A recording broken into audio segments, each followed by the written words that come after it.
Gen துறவிகள் இருவர் தொடர்ந்து பெய்த மழையினால் ஒரு குடிசையின் கீழ் வெகுநேரமாக நின்று கொண்டிருந்தனர். மழை நின்றதும் தங்களது இருப்பிடத்தை நோக்கி நகர்ந்து செல்லும்போது வழியில் ஓர் அழகான இளம் பெண் சாலையை கடக்க முடியாமல் தவித்துக் கொண்டிருந்தாள். இதைக் கண்ட துறவிகளில் ஒருவர், "என்னாயிற்று பெண்ணே? ஏதேனும் உதவி தேவையா?" என்று கேட்டார். பதிலுக்கு அந்த பெண், "நான் என் தோழியின் திருமணத்துக்குச் செல்ல உள்ளேன். ஆனால் இந்தச் சாலை முழுவதும் சேரும் சகதியுமாக உள்ளது.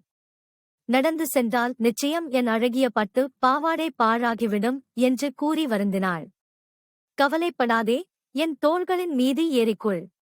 நீ சேர வேண்டிய இடத்தில் உன்னைச் சேர்த்து விடுகின்றேன்" என்று கூறிவிட்டு அவளுக்கு உதவி புரிந்தார். திரும்பி வரும் வழியில் தன்னுடன் இருக்கும் மற்றொரு துறவி கோபமாக இருப்பது போல அவருக்குத் தோன்றியது.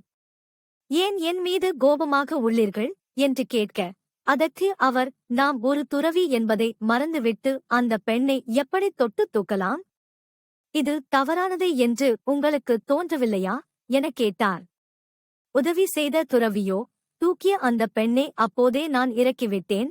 நீங்கள்தான் அந்தச் சம்பவத்தை இறக்காமல் மனதில் சுமந்து கொண்டு இருக்கிறீர்கள்" என்று கூறிவிட்டுச் சென்றுவிட்டார். நாமும் நமது வாழ்வில் பிறர் ஏற்படுத்திய காயங்களை மனதில் தூக்கிக் கொண்டு செல்கின்றோம். எது முக்கியம், எது தேவையற்றது என்பதை பகுத்து பார்க்கத் தெரிந்துவிட்டால் வாழ்க்கை என்றென்றுமே ஆனந்தம்தான்.